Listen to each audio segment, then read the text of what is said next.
Terus yang dimaksud dengan pariwisata halal sendiri apa, Bu? Pariwisata halal ya tentunya mengikuti syariat Islam. Seperti?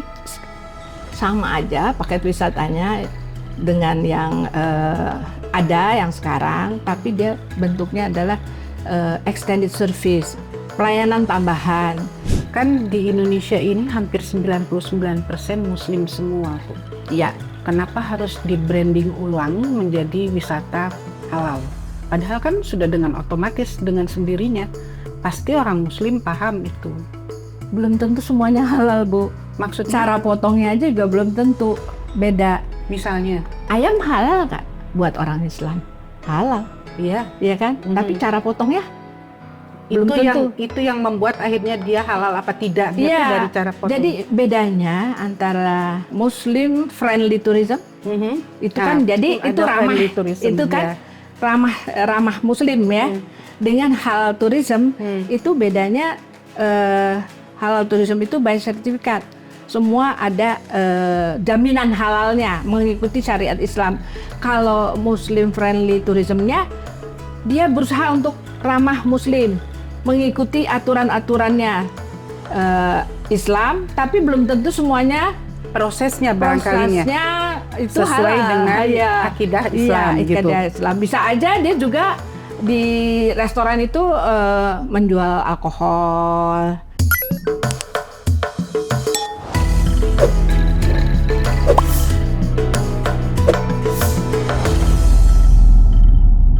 Hai semua sobat wisata. Hari ini kita ketemu lagi. Saya punya tamu spesial. Saya Herna dari Explore Wisata. Mau bincang-bincang khusus tentang pariwisata yang sekarang mungkin lagi tren. Namanya wisata halal. Tapi selain kita bincang-bincang soal wisata halal, ada salah satu wisata juga yang cukup menarik, yaitu wisata kulinernya. Nanti kita akan bahas tentang ada sajian makanan di tempat di depan kita persis ini. Ini punya cerita, punya perjalanan juga, bukan hanya sekedar manis, bukan hanya sekedar asin, tapi ada sesuatu di balik makanan itu. Oke? Supaya tidak berlama-lama, saya undang saja sekalian. Kebetulan juga sudah ada di sini. Itu Ibu Hilda. Beliau adalah penggiat wisata halal. Kemudian beliau juga adalah founder dari bisniswisata.co.id.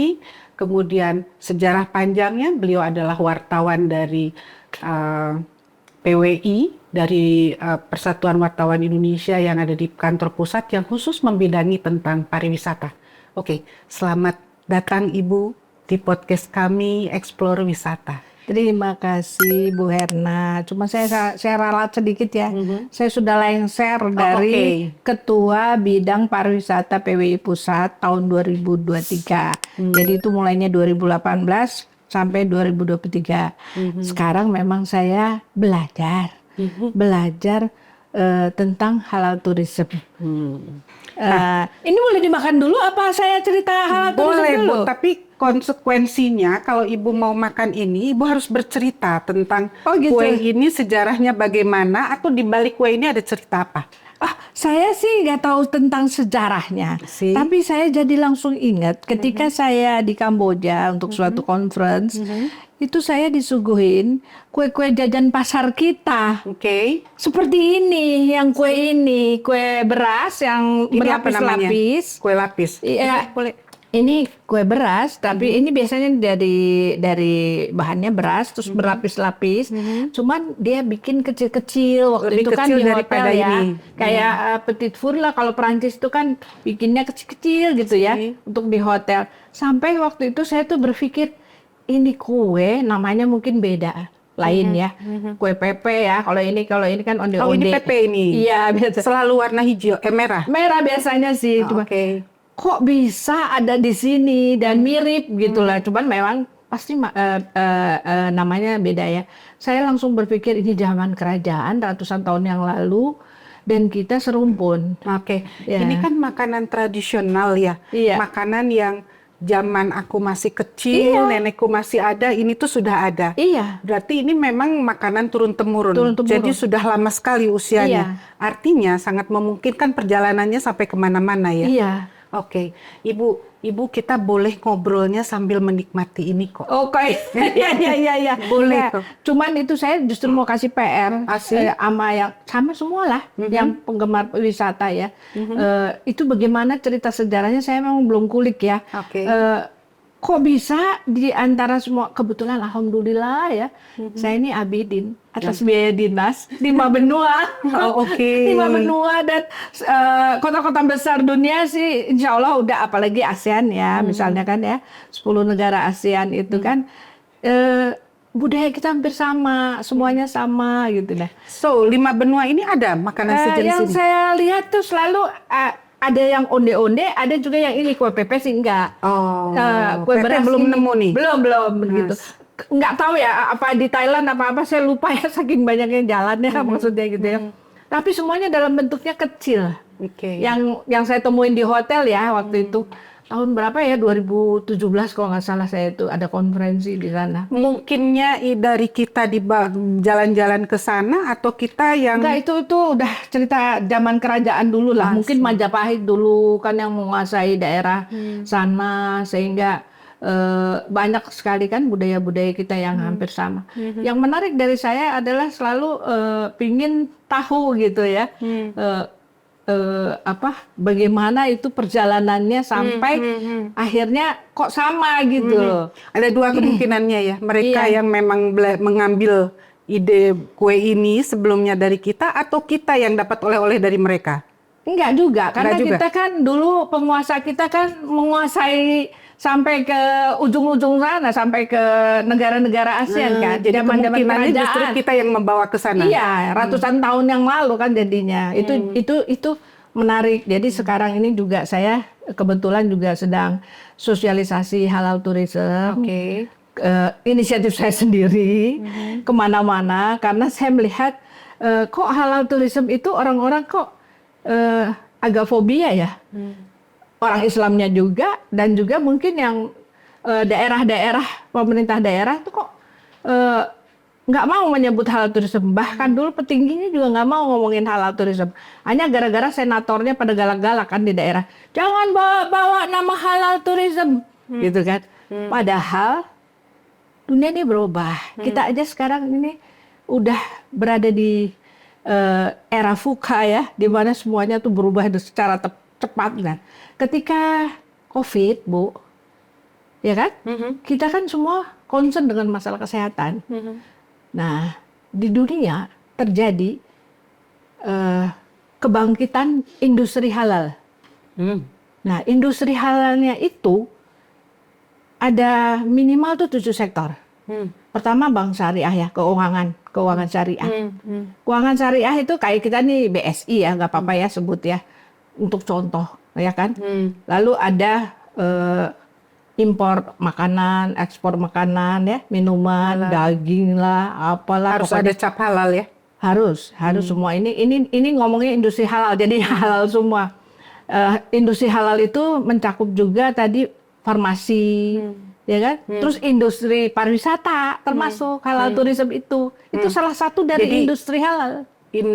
Pariwisata halal itu bagian daripada industri Halal ya. Nah, sekarang, ada juga media rekreasi. Media rekreasi itu bisa game, bisa Itu pun film. Ada. Oke. Ada juga obat-obatan ya, maksudnya farmasi gitu. Nah, terus yang dimaksud dengan pariwisata halal sendiri apa, Bu? Pariwisata halal ya tentunya mengikuti syariat Islam. Seperti? Sama aja paket wisatanya dengan yang ada yang sekarang, tapi dia bentuknya adalah extended service, pelayanan tambahan. Ibu Muslim, kalau ibu pergi seharian berwisata, ibu nggak boleh ninggalin sholat, Bu. Ibu tetap harus sholat, dan ibu tetap harus makan dengan makanan yang halal, ya kan? Ya, sehingga si organizer-nya, si tour operator-nya itu harus menyiapkan paket di mana orang bisa sholat dan juga bisa makan dengan halal. Kalau di daerah bagaimana? Kalau bisa di destinasi wisatanya, di Bali misalnya, ya kan? Orang rame-rame ke Uluwatu, kalau bisa di Uluwatu ada tempat sholat, tempat wudhu yang bersih, terus restoran juga ada restoran halal, sehingga ketika mereka ke sana mereka juga bisa makan yang halal dan bisa beribadah. Udah. Oke, Bu. Kan di Indonesia ini hampir 99% Muslim semua, Bu. Iya. Kenapa harus di-branding ulang menjadi wisata halal? Padahal kan sudah dengan otomatis, dengan sendirinya. Pasti orang Muslim paham itu. Belum tentu semuanya halal, Bu. Maksudnya, Cara potongnya aja juga belum tentu. Beda. misalnya, Ayam halal kan buat orang Islam? Halal, iya, iya kan? Tapi cara potongnya belum tentu. itu yang membuat akhirnya dia halal apa tidaknya Iya. tuh dari cara potong. Jadi bedanya antara Muslim friendly tourism itu kan jadi itu ada ramah friendly tourism, itu kan ya. ramah Muslim ya. Dengan halal tourism itu bedanya halal tourism itu by sertifikat. Semua ada jaminan halalnya mengikuti syariat Islam. Kalau Muslim friendly tourismnya dia berusaha untuk ramah Muslim, mengikuti aturan-aturannya Islam, tapi belum tentu semuanya Prosesnya barangkalinya itu sesuai halal. dengan Iya. akidah Islam Iya, gitu. akidah Islam. Bisa aja dia juga di restoran itu menjual alkohol, ya kan? Bisa juga ada juga misalnya di bandara aja nih, dia jual makanan babi, mengandung babi, tapi juga yang halal. Nggak boleh, jadi harus sendiri-sendiri.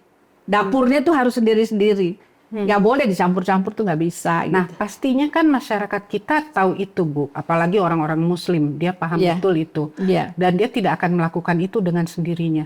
Nah, dengan adanya branding lagi wisata halal, kemudian sementara kita semuanya sudah Muslim, makanya mungkin terjadi gejolak pertentangan. Kenapa sih harus dibikin halal gitu loh? Padahal kan kita semua juga sudah melakukannya ya secara Muslim. Itu gimana, Bu? Ya gini, kan tadi kan saya bilang bahwa adanya COVID, adanya kesadaran yang tinggi, itu juga yang jadi konsumen tuh juga pingin ada jaminan bahwa Oke. semuanya itu betul-betul halal. Oke. Ya, karena ketika waktu setelah COVID kan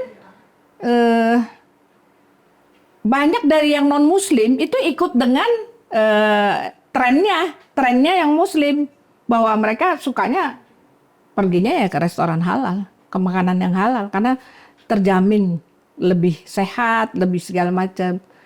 Contohnya di Indonesia mana yang sudah menjalankan wisata halal itu? Belum ada. Di Indonesia itu dibilangnya wisata minat khusus. Kategorinya minat khusus.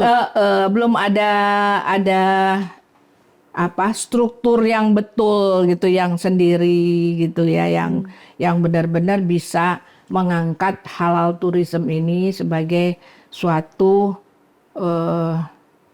konsep ekonomi juga kan ini. Sebenarnya isunya sejak kapan sih, Bu? Sebenarnya waktu tahun 2013 itu sebenarnya negara-negara OKI ketika bersidang di Jakarta itu sudah mulai merancang standarisasi halal tourism. Oke. OKI 2013. 2013 gitu. Terus 2015 dilanjutkan lagi, terus dilanjutkan lagi sampai akhirnya mateng lah itu HTS-nya, Halal Tourism Service.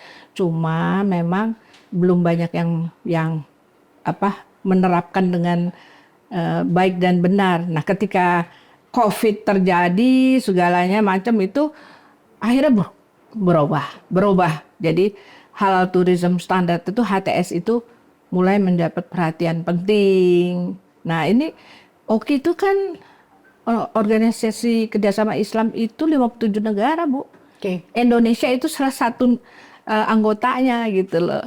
Jadi setelah COVID ini memang benar-benar kalau mau lihat keprekan ya, kalau waktu tahun 2022 aja ya, pengeluaran Muslim itu 2,29 triliun miliar ya, 2,29 triliun, tapi US dollar bukan rupiah ya. Terus yang jadi traveler setelah setelah COVID menjadi traveler itu tahun 2026 ini diperkirakan nanti pengeluarannya mencapai 300 juta US dollar juga. Jadi itu angka menunjukkan bahwa semuanya itu tinggi sehingga akhirnya negara-negara non-muslim pakai istilah Muslim friendly tourism. Negara-negara yang sudah Seperti kita Indonesia sudah muslim semua. sebenarnya udah banyak pakai nama wisata halal, cuman dia justru membawa orang Indonesia keluar Maksudnya? outbound. Oke. Outbound. Jadi orang Indonesia diajak jalan-jalan ke Jepang, ke Taiwan, ke Hong Kong, yang mereka memang menjual paket-paket wisata untuk ramah Muslim. Ramah Muslim. Belum ada yang menjaring ke sini. Beda kan sama Malaysia. Kalau Malaysia kan orang dari luar negeri datang ke negaranya, itu namanya inbound. Masuk ke sini. Kalau udah masuk, ya cuannya banyak lah Bu. Nggak keluar kemana-mana, di kita aja terus muter di situ kan. Iya, cuman kan Bu, seperti kita tahu, wisata di Indonesia itu problem pertamanya adalah bukan hanya sekedar kalau halal semuanya orang-orang lokal kita sudah nyaman nih dengan apa yang ada di daerah ya. Sekalipun pergi ke Bali maupun ke Manado, mereka sudah tahu di mana mereka harus pergi. Kayak pergi ke rumah makan Padang itu jaminan ini pasti halal karena nggak mungkin orang Padang bikin sesuatu yang bukan halal ya. Dan rumah makan Padang ada di mana-mana loh. Seluruh Indonesia ada. Nah, persoalannya adalah transportasi akses menuju ke sana di Indonesia tuh lebih mahal, Bu. Iya. Terus gimana? Jadi Kenapa wajar kalau larinya mereka kesana tuh? outbound. Kenapa larinya jadi kita lagi ngomongin halal Ya. terus ke transportasi? Gini, sekarang kalau misalnya kita mau narik ya, kan Mau narik mau narik dari luar. dari luar ke Otomatis orang-orang kita paham dulu Mi tentang negara kitanya sendiri. Iya. Nah, bagaimana mau mengenal negaranya sendiri, mau mempromosikan negaranya sendiri, kalau seandainya menuju ke tempat tersebut aja sudah tidak mampu, lebih mahal. Sementara pergi keluar tuh jauh lebih murah. Iya, memang sih. Itu PR. PR-nya ya. Tapi kalau kita ngomong ke sana bisa berapa hari? Biar Mi itu jadikan PR saja. Jadi PR saja. Karena kita punya Sekarang tugas, kita untuk menarik dari kita luar ke ngomongin dalam. ininya dulu nih, gimana nih? Udah paham antara perbedaannya Sebenarnya- Muslim friendly tourism dengan halal tourism? Ya, kayaknya lebih detail lagi Ibu harus jelasin. Karena tadi baru menjelaskan lebih detailnya sebagai extended service aja. Kita tuh masih sedikit apa ya gitu loh. Extended service itu kan artinya tambahan pelayanan, ya kan? Jadi sebenarnya wisata halal itu sebetulnya pada Sama prinsipnya aja, sama aja, sama hanya aja, pakai ada wisata. ada Hanya ada tambahannya. tambahannya adalah kalau bisa hotel-hotel di dalamnya itu ada arah kiblat, udah ada apa namanya? Kalau itu kan sudah banyak Bu kita lakukan. Ada, ya ada. Tapi kalau memang Hampir di mau, semua tempat. kalau memang kesadaran itu udah muncul, ya dia akan tambah. Kan ini kenapa negara-negara yang non-Muslim itu berlomba-lomba menarik wisatawan Muslim sampai-sampai travel agent di Indonesia lebih suka bawa ke luar negeri tadi yang Iya. saya bilang. Iya. Supaya mereka pergi keluar, bukannya menjaring yang dari luar ke Indonesia gitu loh. Ya kan? Ya itu karena cuan Bu, duitnya banyak. Duitnya tuh gede banget. Di kita nggak bisa menghasilkan. Belum ngerti kali bahwa ini uang, ujung-ujungnya duit, uangnya banyak. Kalau mau bikin negara ini lebih maju, bikin ekosistemnya. Ini industri halalnya udah terbentuk. Industri halalnya udah terbentuk. Bikin ekosistemnya yang bagus. Kalau ekosistem kan nanti, nih kebetulan nih pemerintahannya baru. Terus kementeriannya udah sendiri nih, Kementerian Pariwisata. Khusus ya kan? jadinya ya. Khusus kan jadi. Ya udah, bikin dong gitu. Ada sesuatu, ada suatu badannya yang untuk mengurusi tentang halal tourism gitu loh. Oke. Jadi kalau saya bisa sedikit aja Bu, ini dari barusan sedikit kita ngobrol antara halal tourism dengan Muslim. Muslim ramah Muslim travel Muslim friendly tourism. Muslim Friendly, travel friendly tourism. Muslim friendly tourism. Muslim friendly Tourism. Muslim friendly Friendly tourism dengan halal tourism. Iya. Itu perbedaannya hanya di sebetulnya sama-sama ingin menyajikan sesuai dengan aturan akidahnya Islam, hanya mungkin kita tidak tahu pada saat membahas mengenai Muslim friendly tourism itu prosesnya seperti apa. Itu yang kita tidak tahu. Dia yang paling gampang, dia belum by certification aja. Oh, gitu. bisa diidentifikasinya sebetulnya melalui belum sertifikasi. sertifikasi semuanya. Belum tentu bersertifikasi semuanya. Kalau halal tourism semuanya by certification. Kan kalau sertifikasi sekarang sebenarnya sudah ada ya Bu. Kayak sertifikasi di restoran-restoran di hotel sekalipun sudah tersertifikasi halal. Itu dikasih gitu kan? gratis sebenarnya sama pemerintah. Nah, kemudian di hotelnya sendiri sertifikasi halal. Nah, kalau Muslim friendly tourism itu belum tentu dia punya sertifikasi itu, begitu? Oh, ada di negaranya masing-masing dipasang di restorannya. Saya ke Taiwan. Saya dibawanya ke restoran yang ramah Muslim. Pasti ada sertifikatnya. Artinya dipajang sama mereka. Artinya apa bedanya kalau begitu, Bu? Ya itu Muslim friendly tourism dengan karena mereka bukan negara Islam, jadi mereka memang dia mengambil sertifikasinya bisa aja dari negara lain, tapi diakui, benar-benar diakui artinya itu diuji semuanya, dilihat, dan memang dia sudah memiliki sertifikatnya. Berarti sama saja dong, Muslim friendly tourism dengan halal tourism. Ya, sama-sama punya sertifikat. Sama-sama punya sertifikat kalau dia sudah bersertifikat. Ya, berarti dia sudah mengalami prosesnya. Terus untuk bisa mendapatkan sertifikat halalnya ada di sini, di Indonesia ada. Kalau yang luar negeri yang non Muslim itu mereka bisa mengambil, ada di negaranya sendiri juga, ataupun dia ngambil dari negara lain. Malaysia umumnya. Oke. Nah sekarang kan di Indonesia lagi tren desa wisata nih Bu.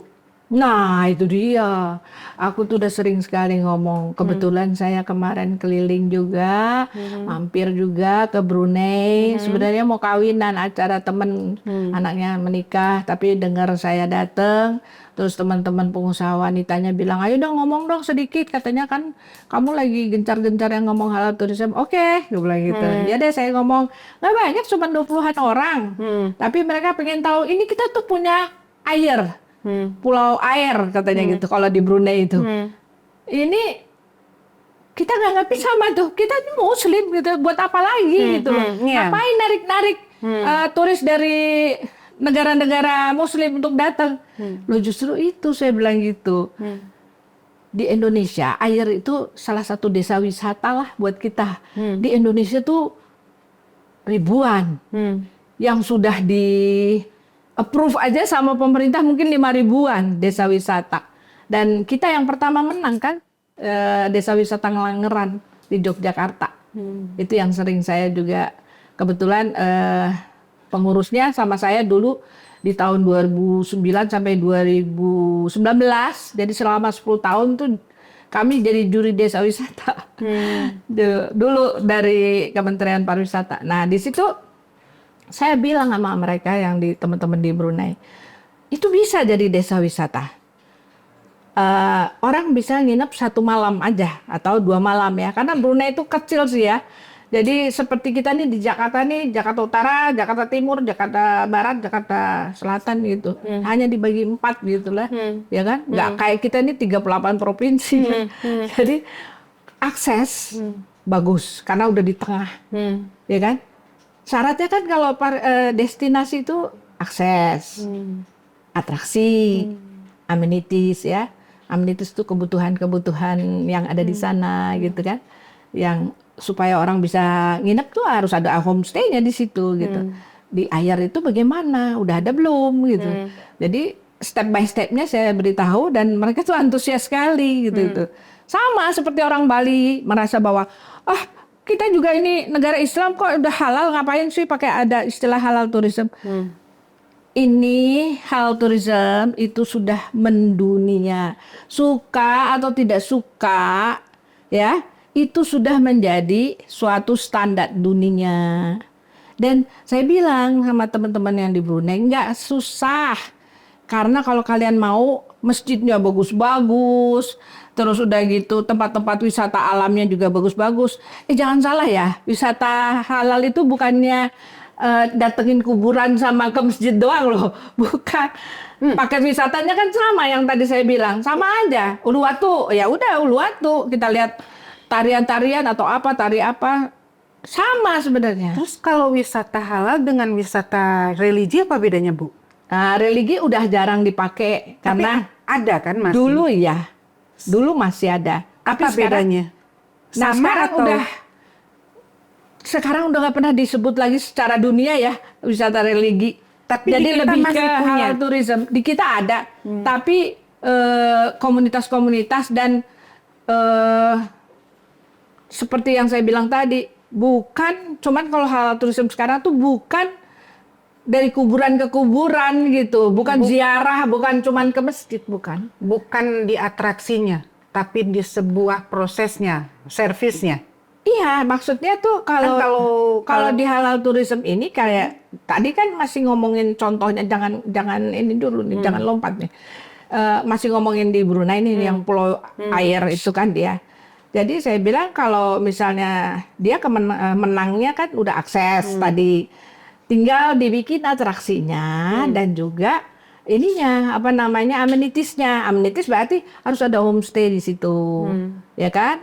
Nah, orang mau ke sana tuh tidur mau berapa malam? 1 malam misalnya. Ya kita kan juga harus ada aktivitas. Kalau wisata halal mungkin dibikinin nanti sekalian sholat berjamaah subuh bersama, diajak tuh turisnya, atau nanti maghrib. Nanti di situ kerjaannya mereka mau bikin apa sih, mau lihat apa? Kan udah merasakan tuh hidup di atas air kan? Waktu dia datang tidur gitu. Tapi kan perlu ada budaya lah. Kita kan kuliner nih. Kita perkenalkan kuliner khasnya di situ. Terus atraksi budayanya apa, ya kan?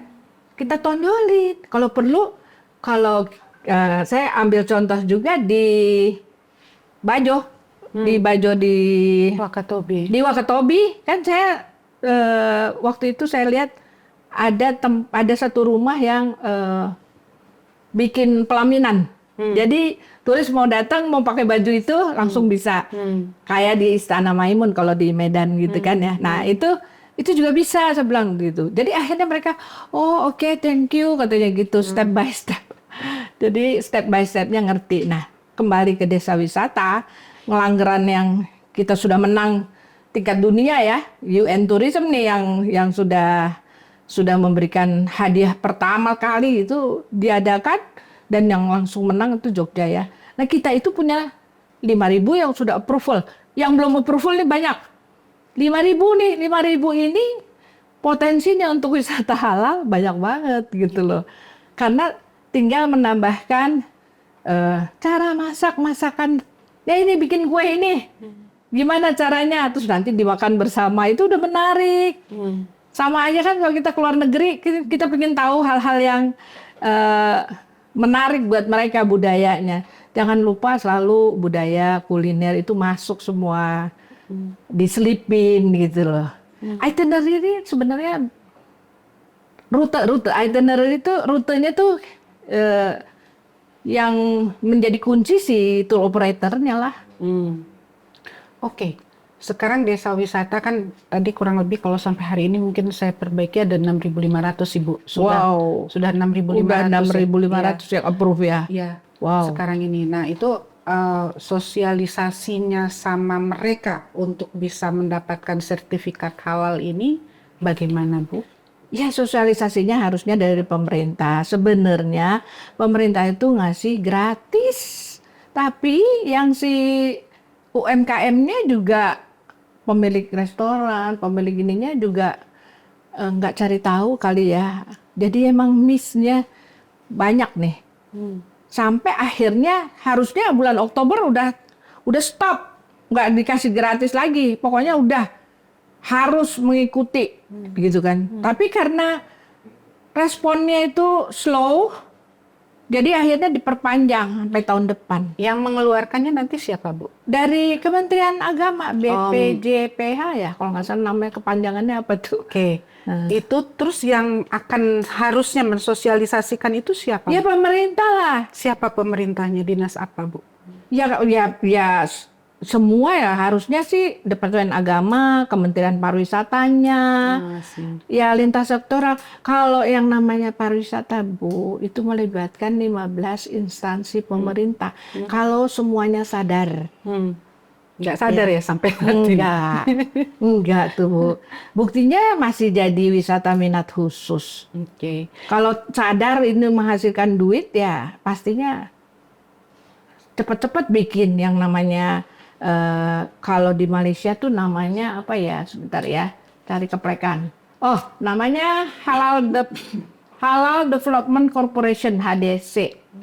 Itu di bawahnya Kementerian Perdagangan dan Perindustrian. Oh, itu mungkin terkait di khusus makanannya saja? Enggak, itu halal industrinya. Halal industrinya. Jangan lupa, Asik. halal tourism itu kan di bawahnya halal industri.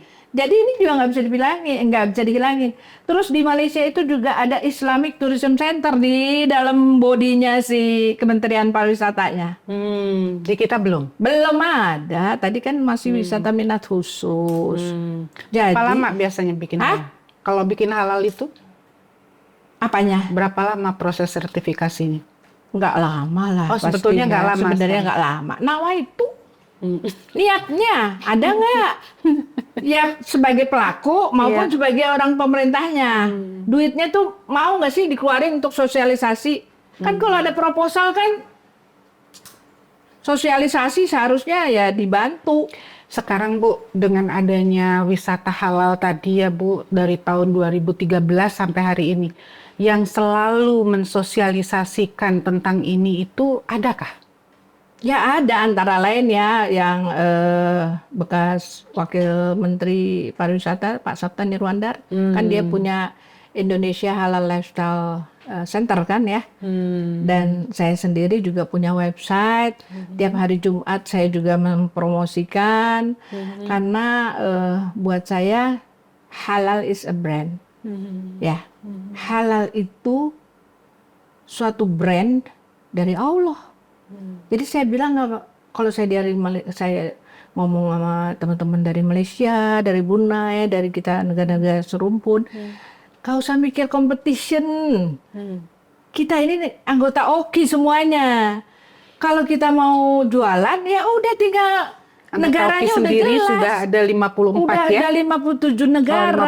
57. Udah gitu, negara-negara yang GCC itu kan teluk ya, negara-negara teluk. Negara-negara teluk kan juga anggota OKI. Sebenarnya kita tuh udah tinggal mau mempergunakan otak kita, mempromosikan rame-rame, ya branding. Kalau perlu 10 negara ASEAN yang, jangan salah dong, Filipina, Laos, yang namanya Vietnam, sekarang punya Muslim. Dari dulu sebenarnya udah ada, tapi sekarang mereka muncul. Jadi jutaan. Kalau di total itu jutaan orang yang juga masuk Islam. Ya kayak Filipina juga kan, baru-baru ini juga semua potensi wisata halalnya itu juga dikeluarkan. Yang saya heran Bali. Bali itu punya 5 desa wisata halal. Ya bukan namanya bukan desa wisata halal. Punya 5 desa Muslim yang udah ratusan tahun yang lalu. Desa apa aja tuh, Bu? Namanya antara lain tuh Desa Loloan. Yang ada di kepala aku karena itu yang daerah Bugis. Masih ada turunan Bugis juga aku, makanya yang lain tuh ada lagi banyak. Di Bali. Di Bali. Bali mana? Di Bali yang dekat Banyuwangi sebenarnya. Oh. Daerah dari sana. Banyak juga daerah Bali Utara. Di Denpasarnya juga ada, Bu. Itu juga. Kenapa juga belum diangkat. Nah, kalau yang sekarang, saya bilang tadi kembali ke saudara-saudara ASEAN saya, kita itu tidak usah kompetisi kalau dalam hal halal. Tapi yang jelas kita justru bersama-sama mengangkat wisata halal. Karena halal is a brand, dan brandnya itu sendiri dari Allah. Masa kita sebagai muslim kita nggak mau sih mengangkat wisata halal, apalagi itu jelas-jelas akan membuat suatu ekosistem yang bagus sehingga pengeluarannya tahun 2022 aja 2,29 triliun US dollar dari 2 miliar ya. Masih hitungan 2 miliar umat muslim loh. Sekarang udah nambah. Inggris, Prancis udah ratusan. Maksudnya udah bangsa 5 juta, 6 juta, Jerman, Amerika Latin. Waduh. Udah deh pokoknya kalau lihat aja di googling atau di YouTube itu Filipina aja berlomba semua juga. Pokoknya dia keluarin semua kemampuan dia untuk bisa menjaring turis dari sesama muslim.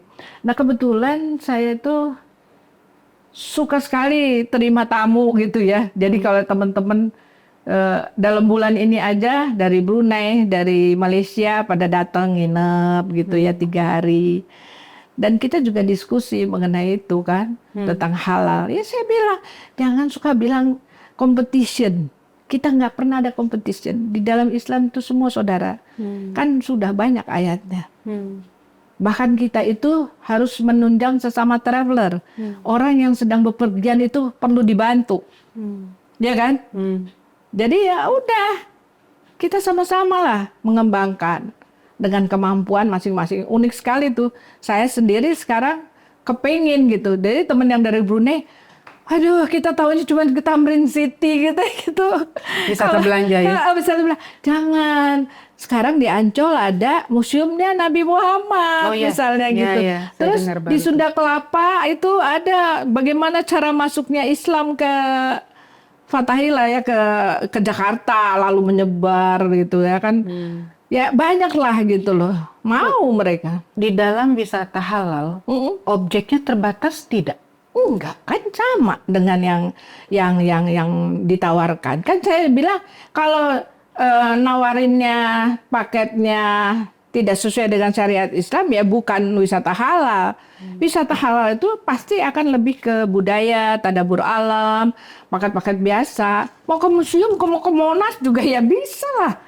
Cuma nanti waktunya sholat ke Istiqlal situ, makan di restoran, kasih rendang misalnya. Kenapa ya? Kalau melihat seperti itu kan sebetulnya tidak bikin rumit dan tidak ada tidak ada yang harus jadi ada ketersinggungan. Enggak. Terus kenapa kok sulit diterima ya Bu?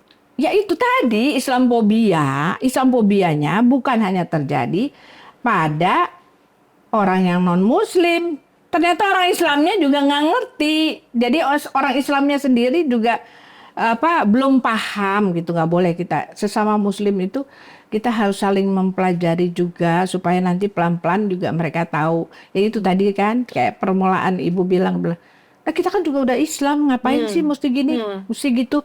Oh nanti pantainya dirubah, sana laki, sana perempuan. Ada negara-negara yang memang membutuhkan kayak gitu.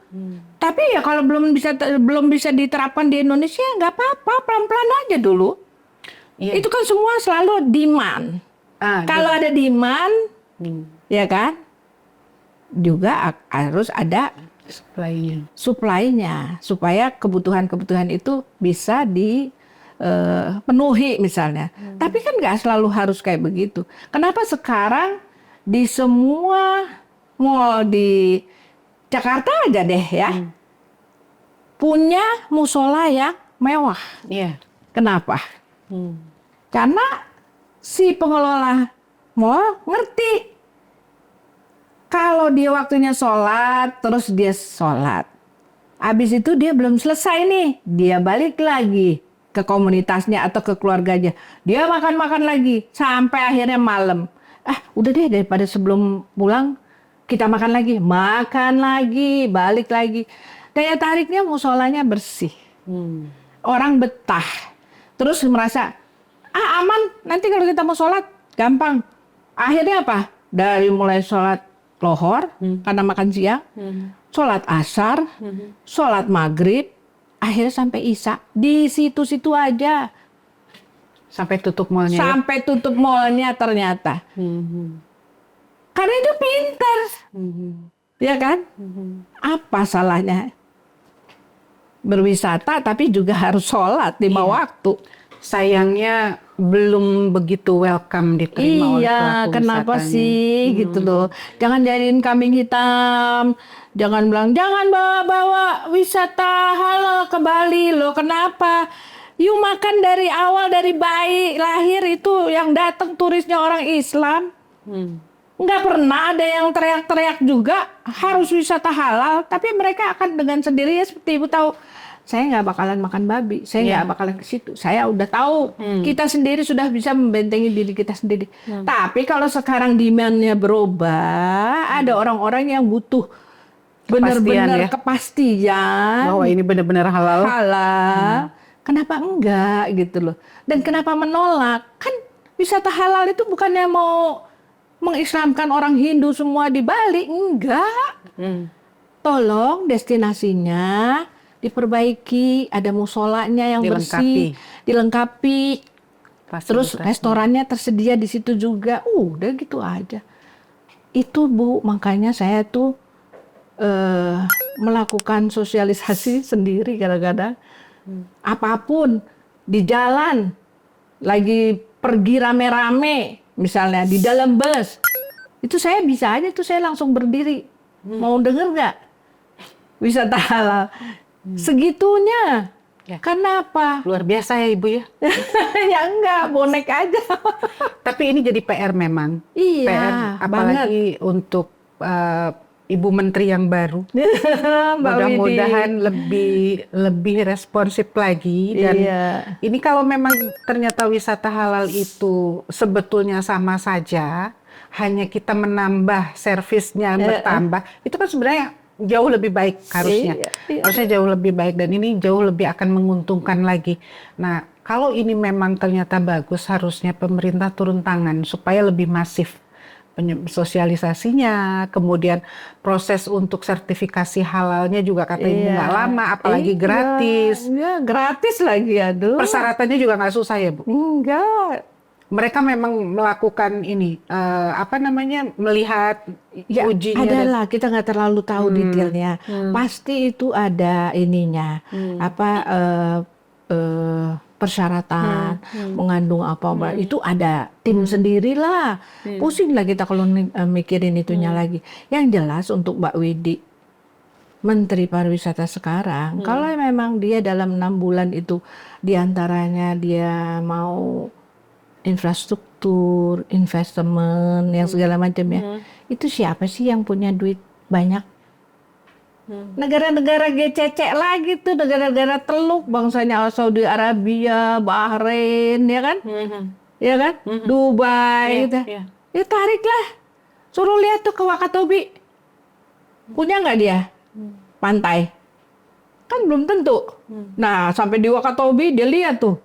Kalau saya sih udah turun sendiri. Sudah lihat sendiri bagaimana cantiknya taman laut di Wakatobi, ya kan? Bahkan saya minta langsung sama Pak Jokowi, penerbangan langsung Bali langsung Wakatobi.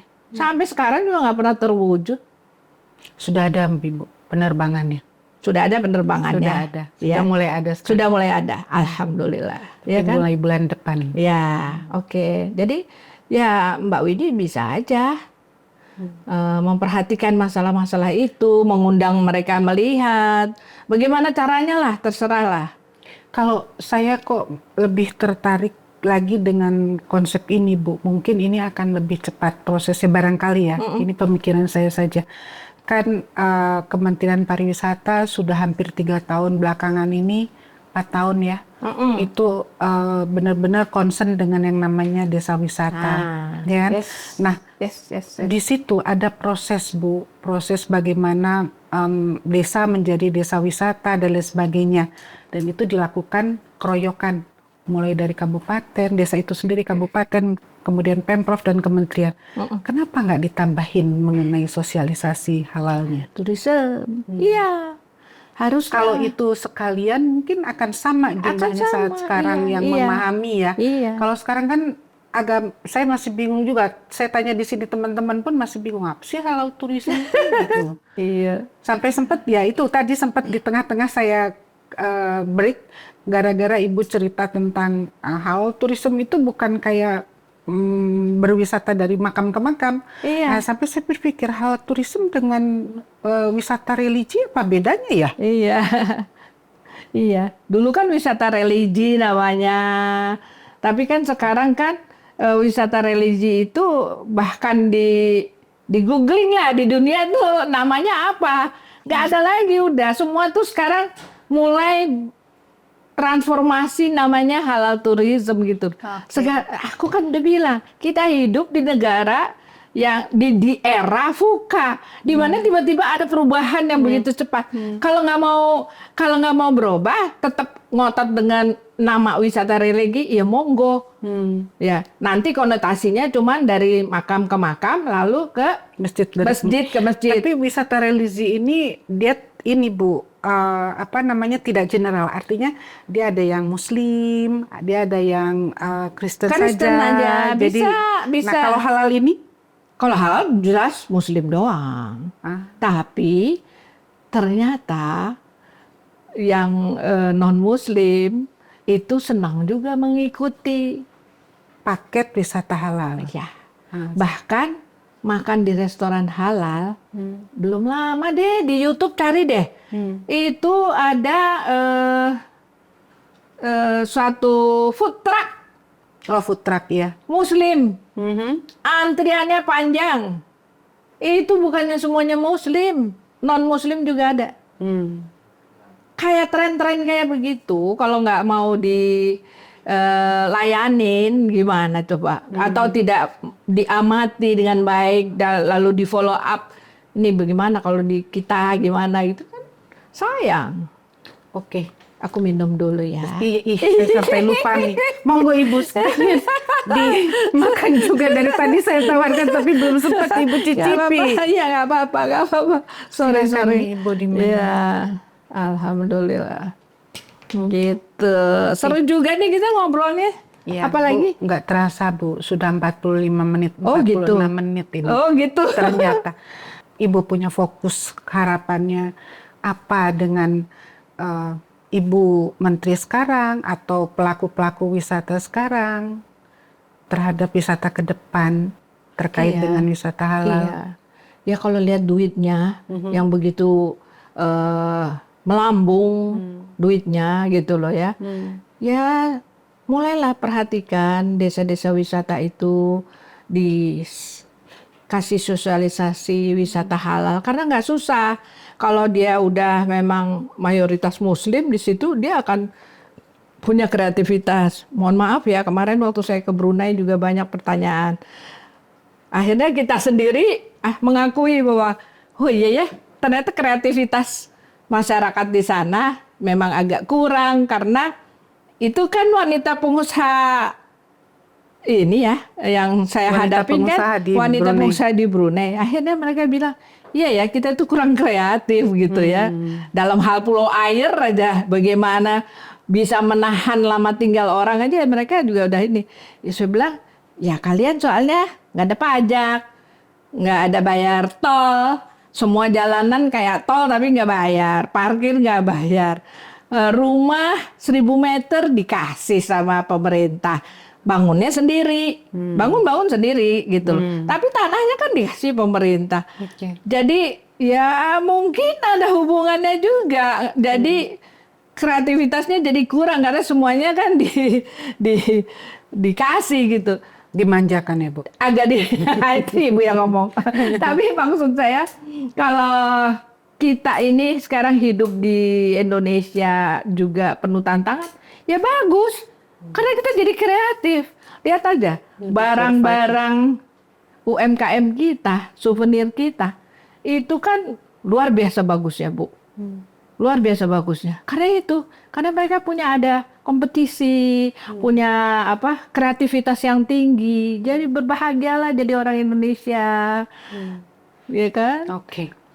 Sip, ini pertanyaan terakhir tapi agak sedikit tidak membahas sedikit yang sedang tren di Bali. Boleh ya Bu? Oh, boleh. Ibu kan bukan hanya bicara masalah halal saja Ibu menguasai wisata ini, tapi semua. Terus bagaimana tanggapan Ibu terkait kejadian di Bali yang lagi viral dengan turis-turis asing ini, Bu? Iya.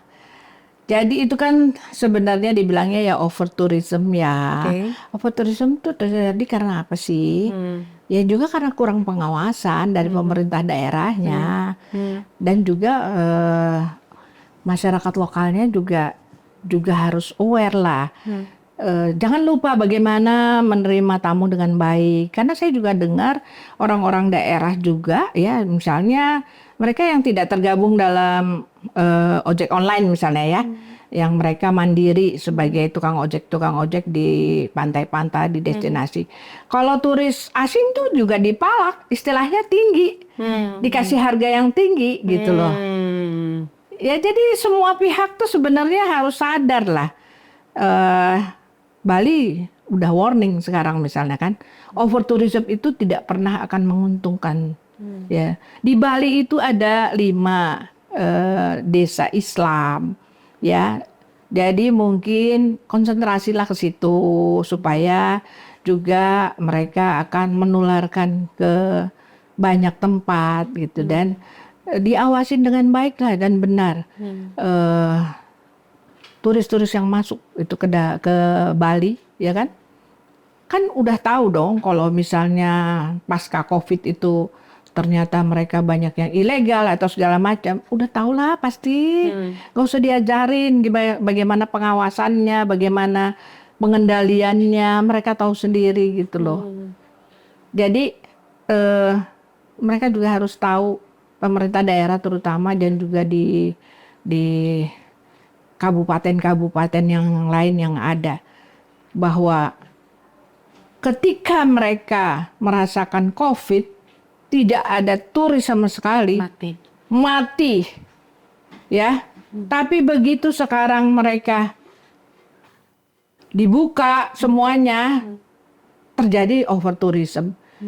Kayak orang nggak belajar, harusnya belajar dong, gitu loh. Cuman kan kayaknya kasar ya saya. Jadi kalau ngomong kalau nggak kayak orang nggak belajar, tapi ya semua itu kan pelajaran. Pelajarilah gitu loh supaya nggak terjadi ya. Anak saya juga cerita gitu loh. Banyak orang Bali terpaksa menjual tanahnya kepada orang-orang Jakarta terutama. Ya kan? Ketika COVID saya datang sendiri itu menjadi kosong sama sekali. Saya datengin pengusaha-pengusaha. Ada pengusaha itu yang sedih sekali sampai dia bilang, ada Bu orang Jakarta naik Alphard datang ke ininya saya, cuman bilang berapa harganya? Mau ditawar berapa? Saya mau beli. Udah gitu misalnya dia tawarin harga 4M. Kalau boleh 2M, saya beli sekarang.